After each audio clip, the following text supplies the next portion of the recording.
Hi there, I'm Adam Kirbers and this is my novel. Listen, Lucy has a nightmare again. Special Agent Lucy Knight. She is a member of the FBI Behavioral Unit and she wiggles in bed. She's uncomfortable. She has the same nightmare she had all her life. The nightmare, these experiences, they ail her, they prostrate her. It is the same every day. She assumes that she's somewhere else, far away. She is in hell. And only her will to fight brings her back. Only her mental war against this nightmare and this search for the saving mattress underneath her saving bedroom in her home. Only this will brings her back. She opens the eyes. She feels the mattress underneath her. She is safe. She is not there in this different world. In this world where she is searching for something. Where she walks through hell. She looks around in her bedroom. She's exhausted. This is not what you're supposed to be. Wake up after a nightly sleep and still be exhausted. She doesn't feel rested. Lucy feels this downbeat and downcast on her entire body. She feels beaten, exhausted day by day. But she is glad at least, glad that it is morning. She looks next to her. Someone is supposed to be lying there, lying next to her. Comfort her. But the place next to her is empty. And she feels uncomfortable. Last night, she went out again. She went to a bar. She picked up a guy. She does this occasionally. Occasionally when the fear of being alone or having to go home alone, having to face the dark is too unbearable. This fear then grabs her, grapples her, paralyzes her, and then she needs someone who is with her. Lucy, despite the fact that she was always smart, she was always an ingenious girl who did well in school, but she is socially awkward and she knows that. She can't make friends. She can't make people like her. In school, she had hardly any friends and she somehow doesn't know how to act around them, what to say, what you want to say, how to make friends, what is necessary to make one liked. She never understood that. She never had the right answers. She never understood how small talk works, that in small talk it is common that you do not say the truth, that you listen to people and cheer them up, lie to them, everything will be fine. Don't worry, things will work out then. For Lucy, these things, they were never authentic. They were far-fetched. She could not be around them. She always yearned for real friendship, for people with whom she can experience whatever friendship means. Lucy, in a way, thinks of herself as an emotional cripple. She gets up, still uncomfortable. This person she met last night and brought home to have sex with, because she has to give them something. Lucy has an ambiguous perspective on sexuality. She likes it, yes, but something is missing in sex, or just pure sex. If you have just a coitus, if there's something missing, and she feels that she wants this more. Many people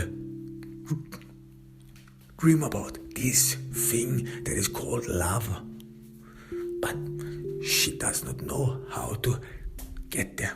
And sometimes sex and just sex, feeling pleasure with her body alone and not with her mind, not caring who this person is with whom one has sex, is emotionally soothing as well as exciting as well. So sex for Lucy has two faces.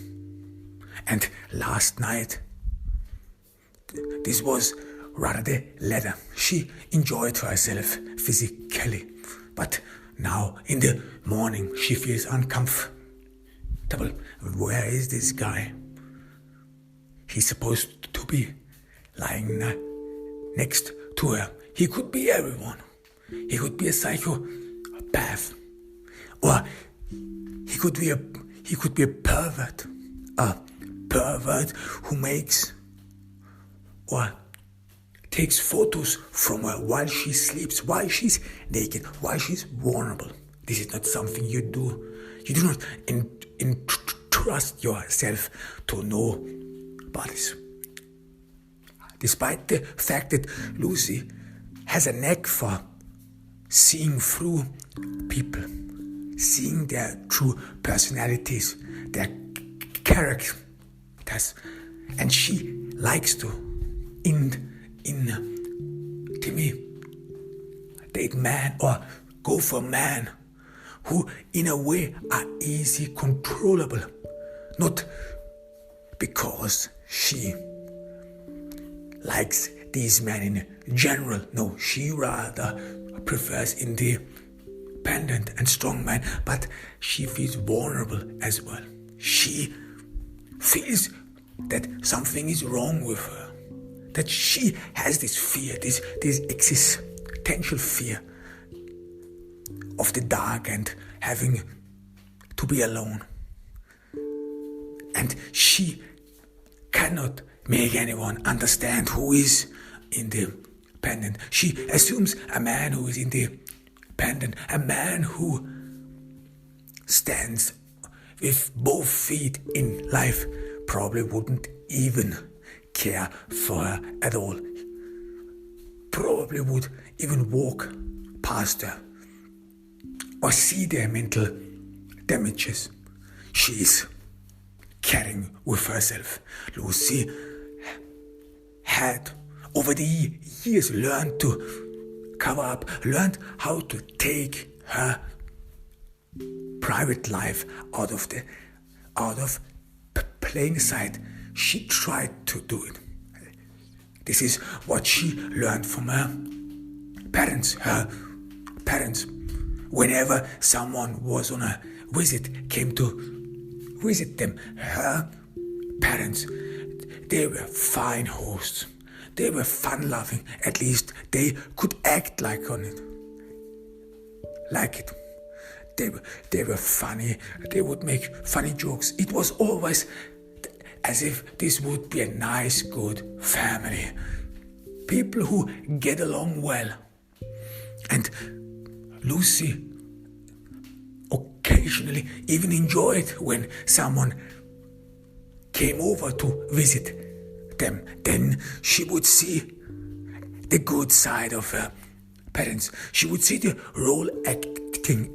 And it was for me, her parents, even though they were not professional actors and actresses, they could give a fine performance. Yeah. People believed them. They could not see through them that this warm, joyous, amiable family, this amiable behavior is actually not real, just for the show. And once those visitors left, Lucy saw the real faces of their parents. They were mostly taciturn. They would mostly snarl and snicker at each other. They would hate each other and hurl insults at each other. They would not even sleep in the same room. They would drop all pretense. Everything before was nothing but supposititious. And Lucy had to live through these shows, through these pretense. And she sort of adopted to this role play. Everything is fine. She needed it. That's why she never talked with anyone what happened to her. She never talked with anyone about her fear, about her mortal fear of being alone when it is dark. She rather preferred that people in the FBI bureau and outside think of her as a whore, as a woman who could be possibly a liability for the FBI. Head of the FBI, Harry Mime.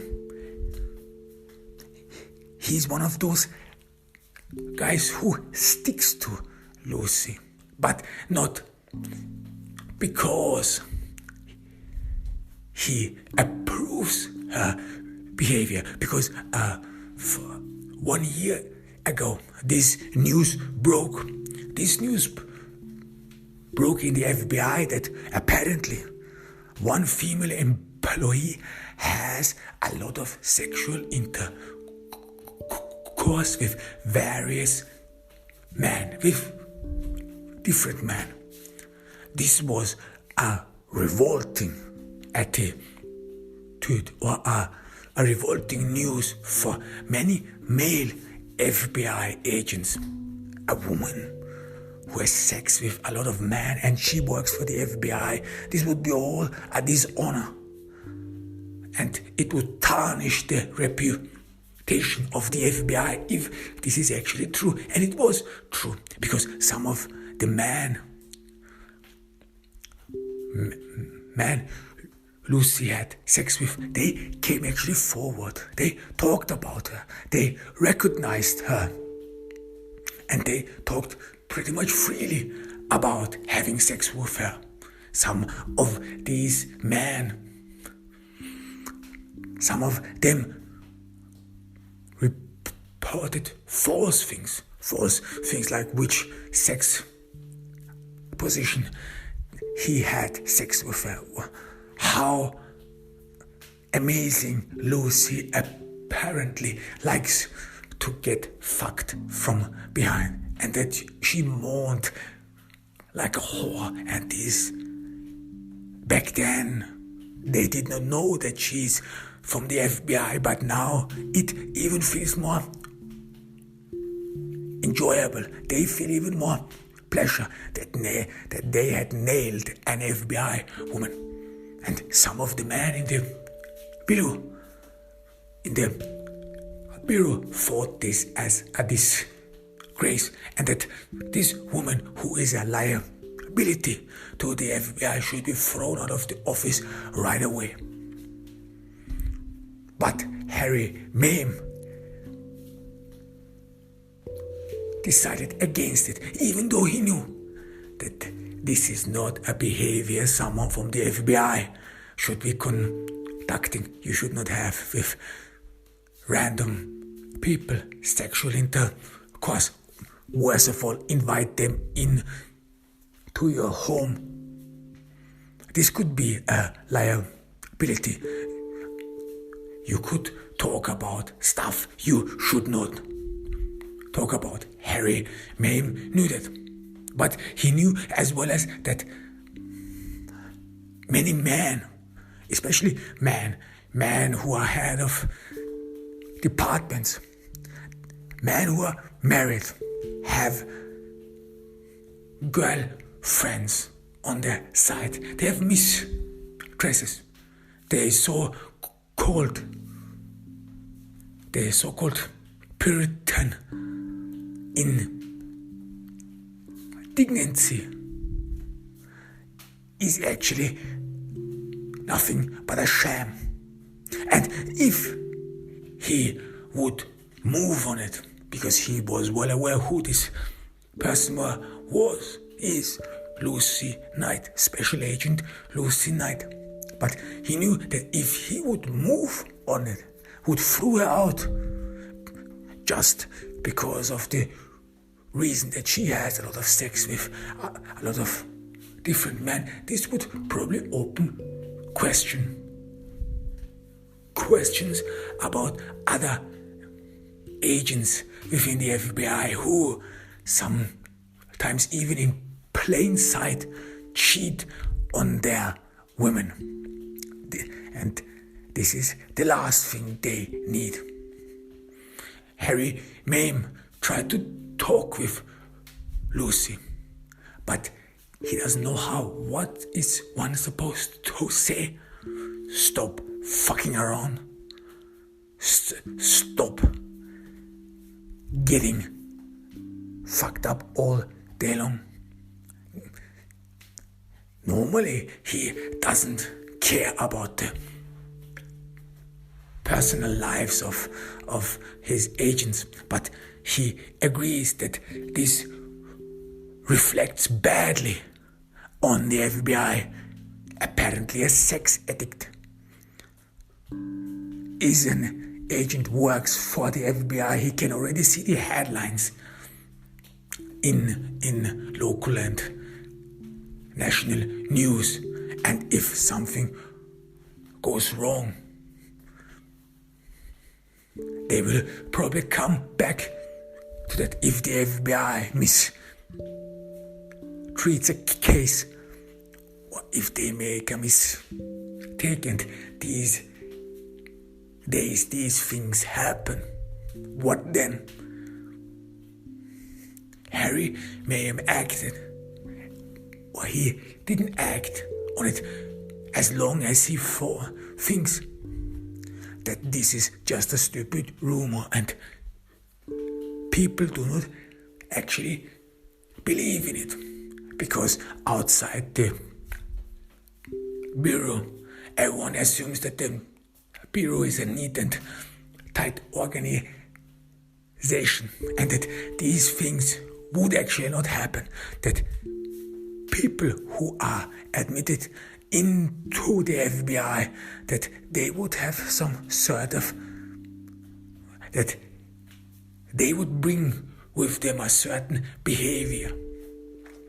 So Harry Mayhem assumed that outside the bureau people would actually not believe these rumors, but he felt uncomfortable indeed. Lucy thinks about the time when Harry Mayhem asked her into his office, when he opened up to her and said that FBI agents, that they represent the bureau outside as well, to the public as well, and that every agent should always strive to maintain a positive attitude and a positive reputation of the bureau in civil society. You are obliged to it because this is your working place after all, and the FBI needs a lot of civil cooperation to solve crimes and to make this country safe. Lucy didn't respond. She knew what this was all about, and she understood it, and she wanted to make an end to it. She knew that this is wrong, that something dies in her. She wanted to find the real man, the man she could be with. She even applied for date agencies. Whatever you have, maybe this special person is out there. But no matter how hard she tried, she didn't find this person. And she could not deal with this fear, with this mortal fear of being alone, having to sleep alone, having to face the night, the scary night all alone. And what would people say if they would knew that an FBI agent who investigates into serial killers, a profiler, is scared of the dark, mortally scared, so scared that she even is willing to be called a whore instead of someone who is actually probably not capable of being an FBI agent at all. Lucy is well aware that when people in the bureau would find out that she is struggling mentally, they would come for her. They would get rid of her. So she kept it all to herself. But she needed someone to be with. She tried to be more discreet so that people don't find out. She would not pick up man who could be in a way a danger to her. She even dyed her hair so that people might not recognize her. She started to dress differently. She had a separate dresser installed in her bedroom for special occasion to go outside, to walk through civil society, so that people might not associate her with the FBI, because she was proud to work for the FBI. It was a dream come true. She always wanted to go after the bad guys. But this mental impairment she struggled with, and she hated to struggle with, and she hated herself. Every time when she had to give in to this fear, every time when night was approaching and she felt uncomfortable, every time when she feels devastated, when she thinks of everything that might be lurking in the dark, that might be under her bed, in the dresser, and everywhere. Visions of evil people, imaginations of evil and dark eyes which come haunting her. And she feels more and more uncomfortable. And she understands that more and more she cannot be alone, that she has to do something against this loneliness, against this mortal fear. And it is only the night. And how many times did Lucy try to soothe herself, was determined to pass pass the night, to get through the night without anyone, alone, all by herself, face her fear. But the problem with her fear was that it was not visible. It was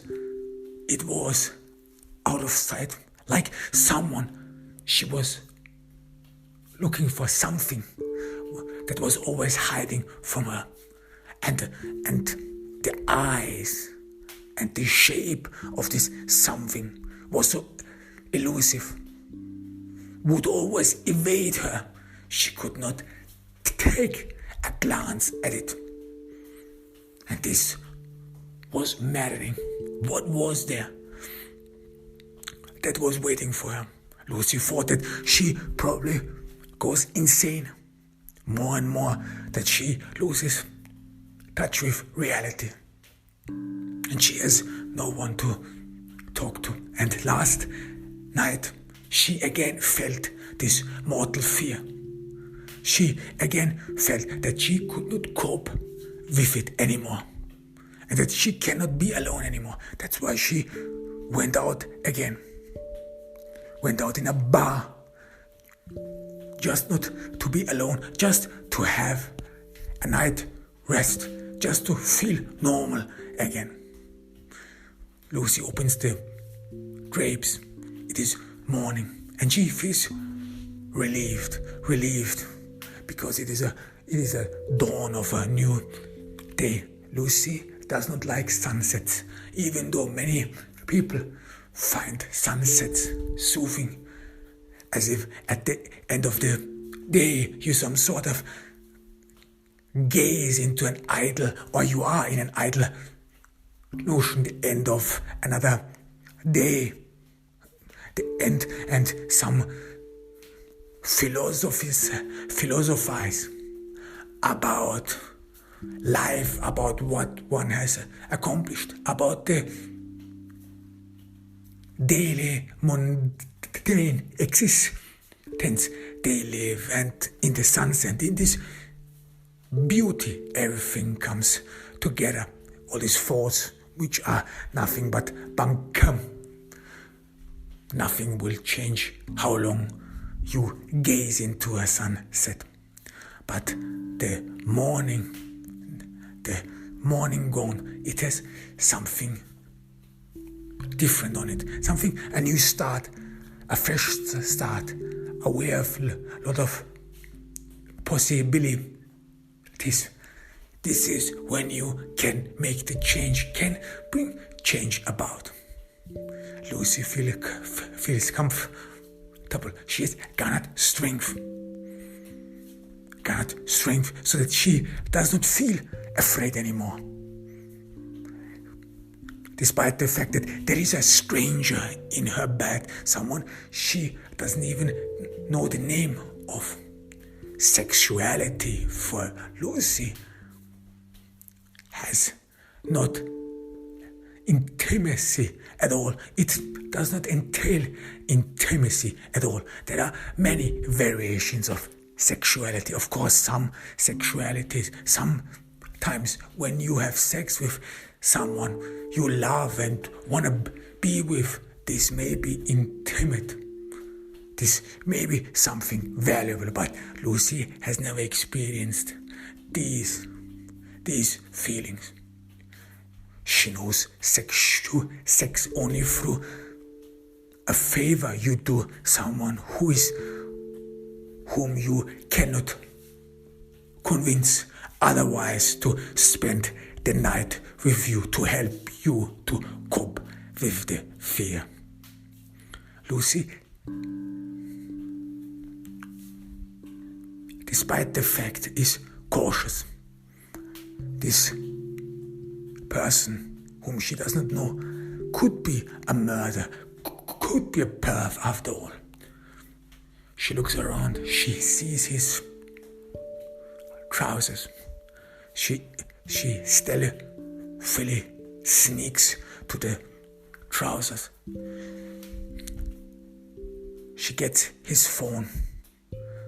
It is locked, but it seems all normal.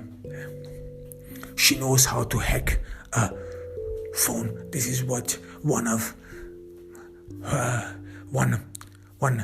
IT geek in the FBI taught her, even though if it is an iPhone, she knows how to circumvent the phone lock. So she does it. The first thing she goes for is his photos, his camera. Thank God he did not make naked photos of her. He didn't make any photos of her at all. She opens Facebook. His name is Tim, and he has a lot of friends. Lucy grows weary. A lot of friends. This doesn't mean anything good. He could talk about her, and he is in her home. Lucy gets thoughtful.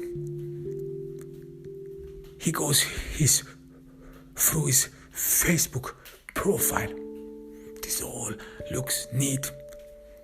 He's no braggart. She goes through a lot of photos on Facebook. He has taken some selfies with other women, so he's not lonely. He's not a guy who craves for female attention. So Lucy's intuition led her the right way. This is a man you could just have sex with, and who would know how to behave himself, and who would be discreet if she needed him to be. So this all looks neat. Lucy sighs in relief. She sneaks into the kitchen, and she sees him preparing breakfast. Well, this would be very romantic for any woman who would see that the man she spent the night with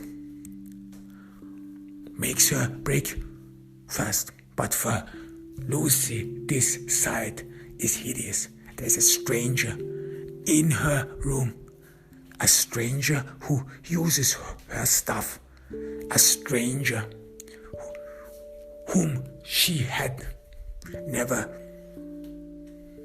known before, now stands in her kitchen, as if he would have any right to do that, as if because they had sex that he would be allowed to go through her personal stuff, that he is even daring. She does not like this thought. She doesn't like it at all.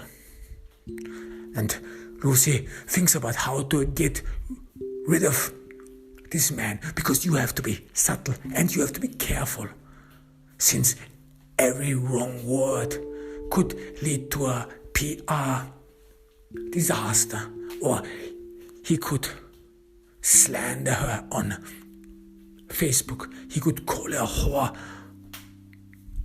call her names, whatever you have. This is dangerous, and Lucy knows that she has to be careful. Especially not only as a woman, you don't want to be called out on Facebook a whore. She knows very well that there are some WhatsApp groups, mostly run by men, and where are many with a lot of man members, where men post photos of women who supposedly are whores, or women who are easy to get. And Lucy has never found out whether ever a man has posted a photo of her claiming that she's a whore. She of course was well aware that people around her, that in the bureau, that they know that she had a lot of sexual intercourse with various men, but she does not know to this very day whether they have even dedicated a WhatsApp group on her named man she had all sex with. And the thought makes her weary that she's been perceived as a whore, and she imagines how these people might look at her, even the people here where she lives. Everything seems to be normal. Everyone greets her as if she would be a normal single woman so far. But what would happen if they would see through it? If they would consider her a whore? Like this is happening in the bureau, and she feels quite uncomfortable with it, but it is still better for Lucy than to talk about what is really ailing her. Lucy knows that she has to get rid of this man. She doesn't think making breakfast in the home of someone else is any romantic at all, especially this a private sphere. She goes in to the bathroom. She takes a shower very fast, just a necessity. This is how Lucy some sort of grew up with everything. Everything you do is some sort of a necessity requirement. You take a shower every day so that people do not think that you are filthy. You brush your teeth twice a day, not because you want to prevent your teeth turning black or fall off, but so that you have not a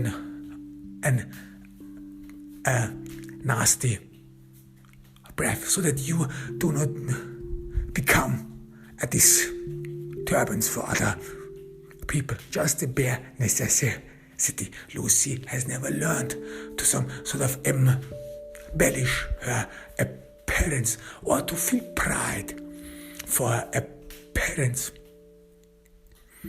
She always wanted to maintain the necessity requirement that when people look at her, that they see a smart, clean woman. That's all one is.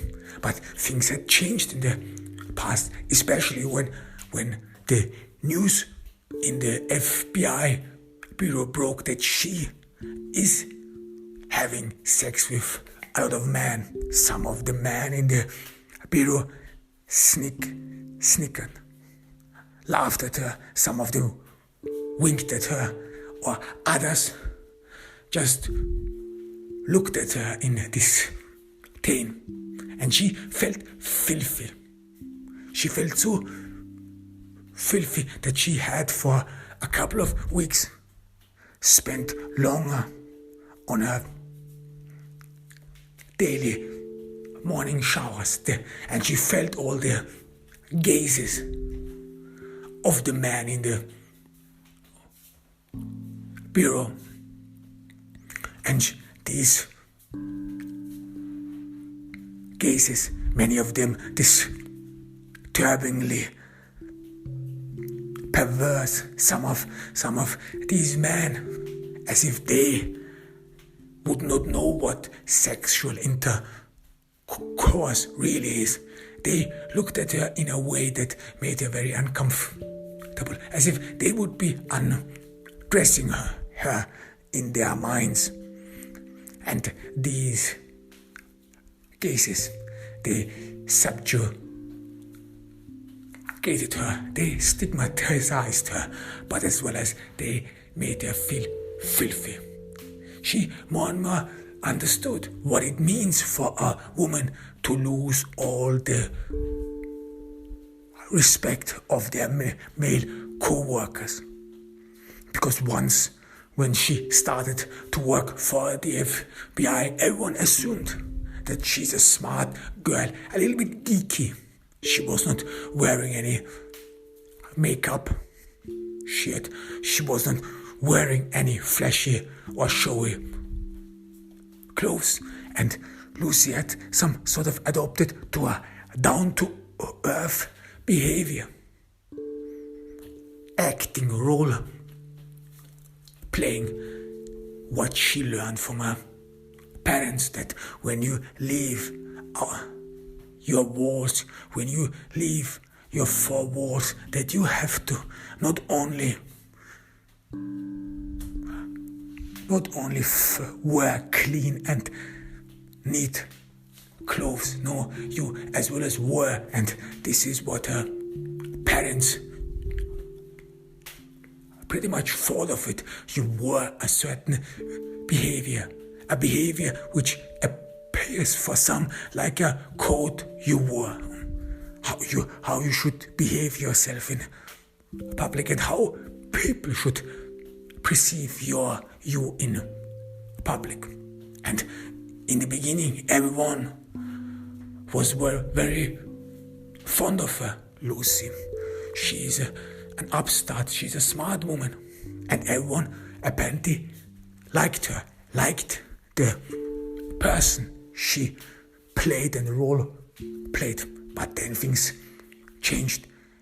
They changed at once when rumors spread that she is an insatiable woman, that she is even a whore. Some of them even assumed that she runs a secret escort service, that this is a woman who probably can't get enough money, or she can't get enough dicks, because many people assumed if you work for the FBI, if you are surrounded by serial killers or go after serial killers, that something isn't right with you, because you could have become a normal police officer who brings law and order to the public and who in return gets appreciation from the public. This is what many police officers become. This is why they wear uniforms. They want to wear it in public to be seen. This is a major part of being a policeman as well, to get or to flatter yourself in the public eye. But being an FBI agent, this is way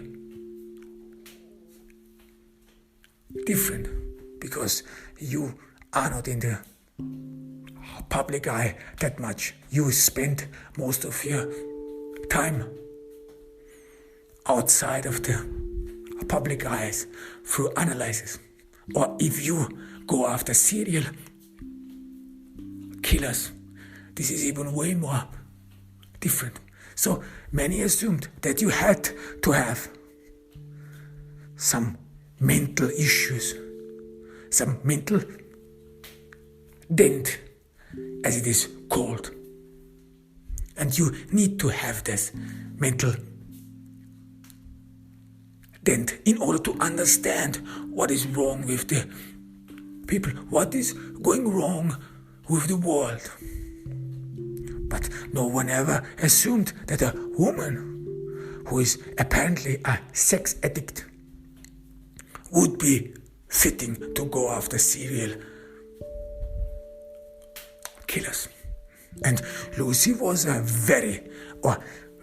a very successful FBI profiler. But this news that she has a lot of sexual intercourse tarnished her good reputation. Things from there on changed. They changed drastically. No man wanted to be affiliated with her anymore, because firstly you could be accused of being her boyfriend or being one of her lovers, and there are a lot of jealous women who somehow know how to get information. People talk. And the second thing was that man stood away from her because they wanted to preserve a special reputation, or that they didn't want to be perceived as someone who hangs out with whores. No, they wanted to rather be perceived as men who can have real women, because they did not consider Lucy as a real woman, as a whore who probably gets paid or asks for money for sexual services and sexual favors. So man didn't want to be with her. It was hard for Lucy. It was disturbing, because back to that news, she always thought as the FBI as her beacon of hope, despite the fact that she had to deal with this mortal fear of being alone, having to face night all alone and all this darkness, these creatures in the darkness which seems to sneak around, despite the fact she always fought as the FBI and her work for the FBI as a force which helps her to order her life, as a force which helps her to get through life, to give her life a meaning. But then after everyone started to look at her as a whore, she saw something broke inside her, and she more and more felt no joy in her work anymore. And she thinks right now under the shower she thinks right now of the bureau and whom she will meet today. How many men will stare at her, undress her in their minds, their eyes looking from her face to her shoes and back up, and probably imagine or think whether she shaves her pussy. She heard about these conversations. She heard about men talking about that Lucy only looks like a good girl, but she is probably a nasty whore in bed.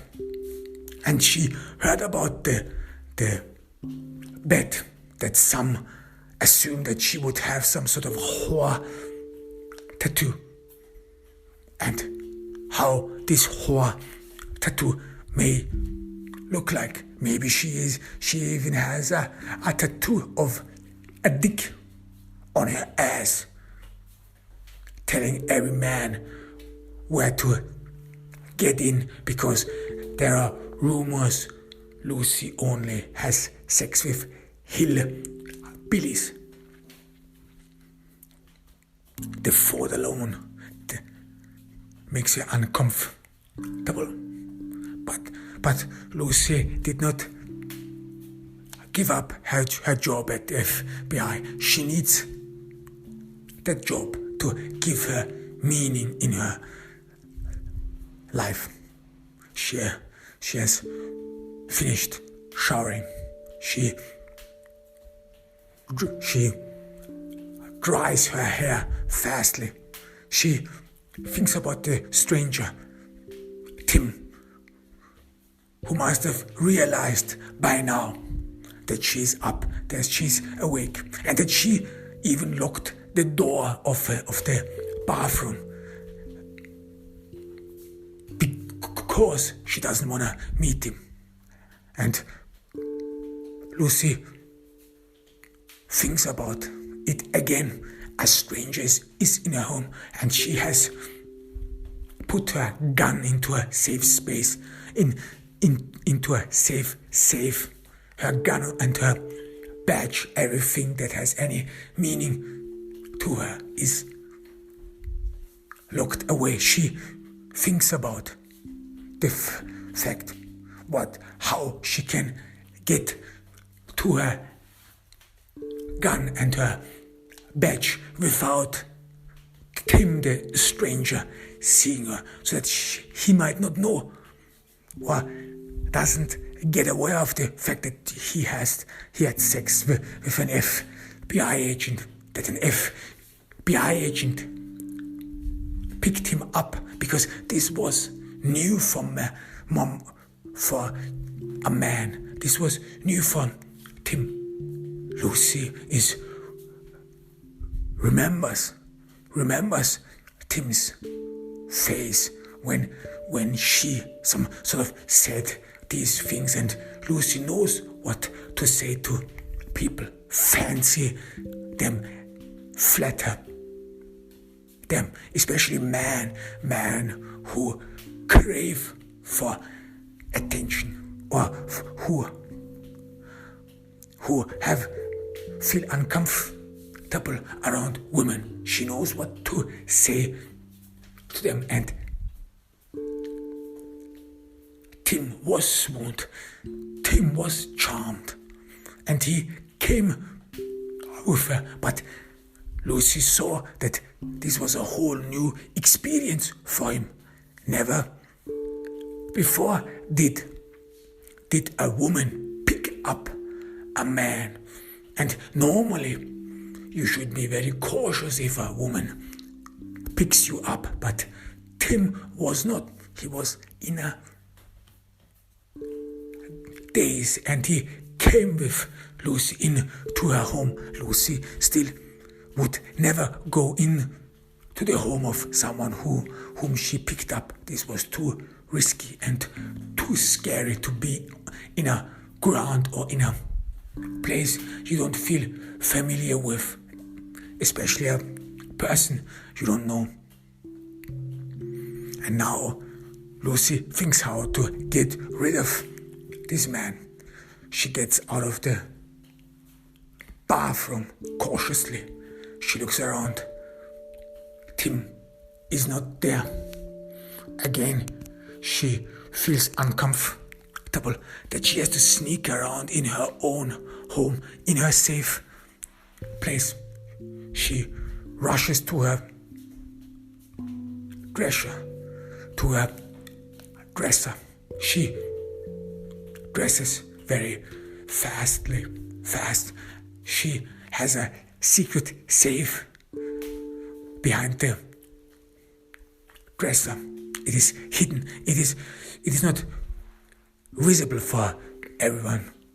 This is where she hides her gun and her badge. It is not safe indeed. Normally an FBI agent, so they say, sleeps with his gun under his pillow, not because he's scared, or not because he should be scared, but rather some sort of that there is a lot of people whom he incarcerated and who might be coming after him. But for Lucy, the thought alone is scary, that a stranger could get hold of her gun, see her badge, her name. This would be too dangerous, and it could happen, because once you close your eyes, you are in the hand of this stranger. And if this is a pervert or whatever villain, he could do with her whatever she wants. So it is safe for Lucy to hide her gun. She immediately opens the safe, looks around, still a precaution, hoping Tim is still in the kitchen. She gets out a gun and her badge. She hides her gun and her badge behind her back. She goes in the kitchen. Tim is shrieked. He looks at a different woman, a woman in a suit who stares at him sternly. He says hi in a very uncomfortable way because he thought that they would have breakfast together, that they would get to know each other. Tim seems to be the man who does not really believe in one-night stands, who thinks in terms of relationships. But this woman which stands in front of her now is way more different, way more hostile. She's not soothing anymore, and she doesn't find these fine words for him anymore. She says to him in a placid voice, I need to go to work, and it is better for you to leave. It was nice. This is all. She's very cautious. She doesn't want to get his hopes up, because you have to be very careful. You mustn't give them any notion of whether you are not sure, or whether you should or he should come around any other time. You have to make them think that this is over, that this was not just a one-night stand and now things are over. He asks her, do you have a boyfriend? Lucy does not respond to the question. This is too messy. Because if she would say yes, then he would assume that she's a whore. You have to be careful. She says to him, you have to go now, Tim. He seems to be flattered that he knows her name, but he thinks to himself, well, he doesn't know her name. He gets up from the breakfast table, walks in to the bedroom, gets his clothes. He's mutely dressing himself. He looks at her. Lucy's face is still stern. She still stares at him, stares at him in a very uncomfortable way. Lucy knows that this staring makes people uncomfortable, as if you stare at someone's mistakes, at someone's handicaps and wrongs, and people immediately assume that you have seen their mistakes, and you some sort of point with your eyes at it, and you can't look away. Tim has dressed. He tries to say something. It was good, nice, or whatever, but Lucy cuts him off. I need to go to work now. Will I see you again? Goodbye, Tim. And she walks him out of her home. He is thoughtful and devastated. Lucy is relieved.